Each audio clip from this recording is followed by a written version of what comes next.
김성한 국가안보실장은 공식 사의를 밝히면서 자신에 대한 논란으로 외교와 국정 운영에 부담되지 않기를 바란다는 입장을 내놓았습니다.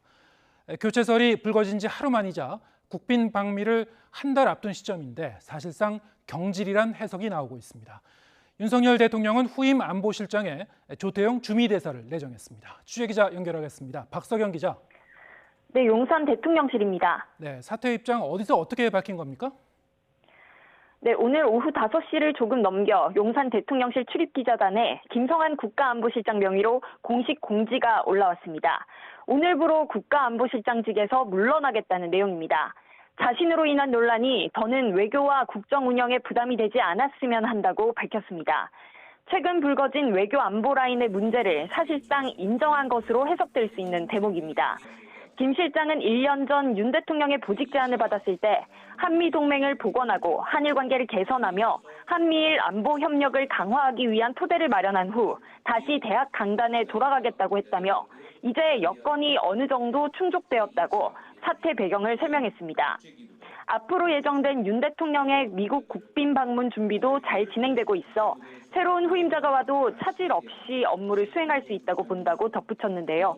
김 실장은 윤 대통령의 대광초 동창으로 50년 지기 친구이자 대선 후보 시절부터 외교 안보 일정을 총괄해왔습니다.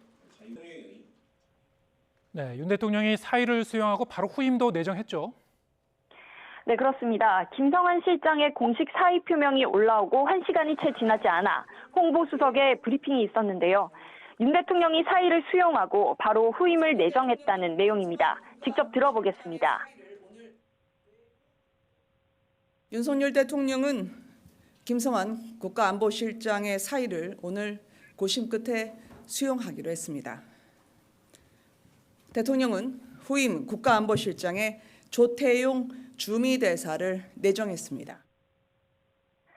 조태용 신임 안보실장은 현재 주미대사로 앞서 한반도 평화교섭본부장, 청와대 안보실 1차장, 외교부 1차관 등을 역임했습니다.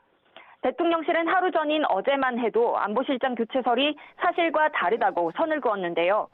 이에 대해 대통령실 고위 관계자는 김 실장이 국정 운영에 부담되지 않았으면 하는 바람을 여러 차례 피력해 대통령도 만류했지만 고심 끝에 수용했다고 설명했습니다. 앞서 외교 라인에서 가장 먼저 대통령실을 떠난 건 한일 정상회담을 엿새 앞둔 지난 10일 김일번 의전 비서관이었습니다. 잦은 사태였고 얼마 지나지 않아 이문희 외교비서관이 교체됐습니다. 한일, 한미, 한미일까지 대형 외교 행사 시간표가 쫙 짜인 상황에서 외교 의전 라인을 바꾸는 건 이례적이었고 그만큼 치명적인 문제가 있었던 것이란 뒷얘기가 흘러나왔습니다. 그리고 외교안보 정책을 총괄하는 김성한 국가안보실장까지 교체된 겁니다. 사실상 경질로 해석되는데 복수의 여권 관계자들은 YTN에 미국 측과 방미 일정을 조율하는 과정에서 문제가 불거졌다고 말했습니다. 미국 쪽에서 국빈 방문 때 블랙핑크와 BTS 등 K-팝 스타가 함께하는 공연을 제안했는데 이를 제때 보고하지 않았고 윤 대통령이 다른 외교 라인을 통해 뒤늦게 파악하는 등의 문제가 있었다는 겁니다. 대통령실 고위 관계자는 외교 안보 라인 교체와 함께 취임 1년을 전후로 대통령실 개편과 개각이 맞물려 진행될 수도 있다고 분위기를 전했습니다. 지금까지 용산 대통령실에서 YTN 박석영입니다.